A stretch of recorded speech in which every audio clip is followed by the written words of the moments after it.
Hello everybody, welcome back to my channel. I'm Mustard Saves, and today I thought I'd just bring you guys along with me to see some of the things I made to make a busy week just a little bit easier.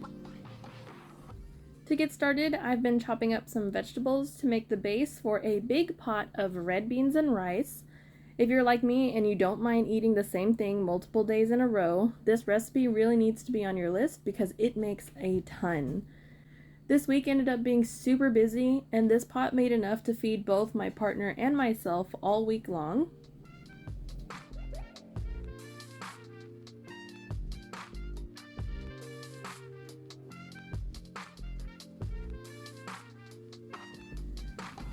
So once my holy trinity was starting to get some color in the pot, I tossed in my garlic.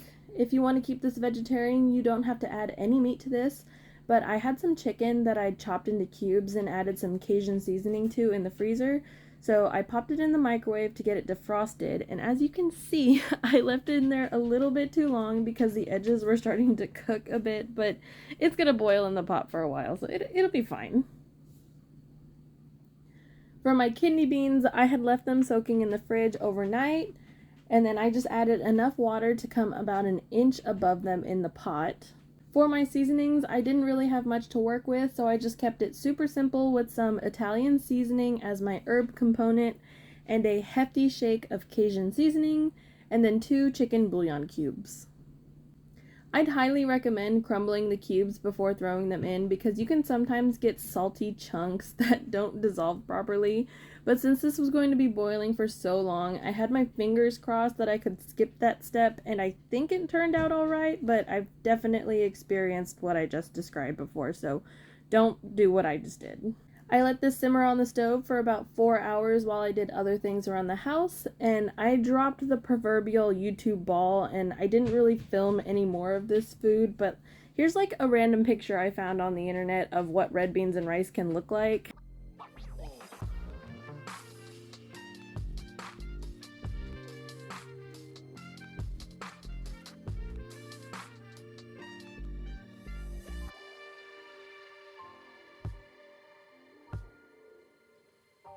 For breakfast, I'm not really that picky, and my partner has mostly been wanting cold, quick fix kind of meals like cereal or overnight oats, since he wakes up around 5 a.m. to get ready, and he really just wants to stay in bed as long as he can. But I thought I'd try to spice things up a little bit by making some breakfast sandwiches that either of us can pop in the microwave. I usually tend to have a little bit more time in the morning, and lately I've been getting into avocado toast. But on the offhand that I too had an early morning shift, these sandwiches really came in handy this week.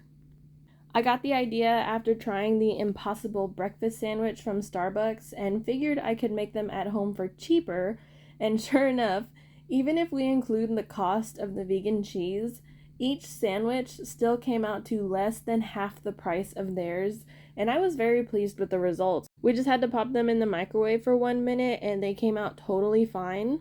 Since I wasn't worried about storing these for a long time, I didn't even bother doing the whole like wrapping them individually and freezing them and blah blah blah. So I just got out a baking tray, froze them on a single layer, and once they were rock solid, I just put them right back into the muffin bag and it worked out fine.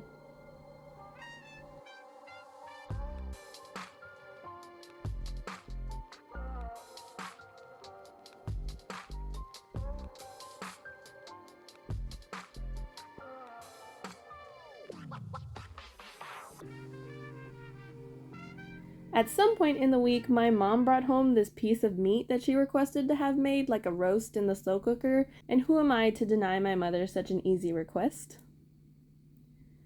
The package said something about skewers in the meat, but I have no idea what that was talking about because I couldn't find any, so I just plopped it in the pot with a whole pound of baby carrots, 1 small onion, 2 large stalks of celery, and like 2 or 3 random potatoes that I had left in a bag.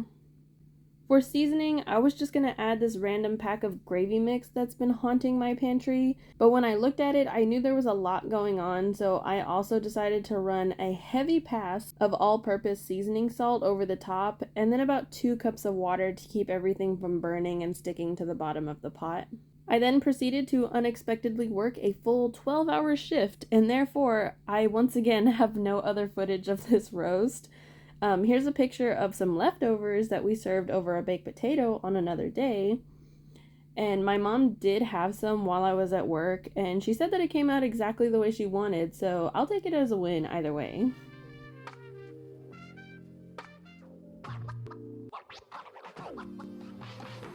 And that's really all I have for you guys today. As you can see, I'm very behind on my meal prep game, and that really needs to change because your girl is scrambling to keep up with her schedule, and my budget nor my sanity can survive cooking different meals every day.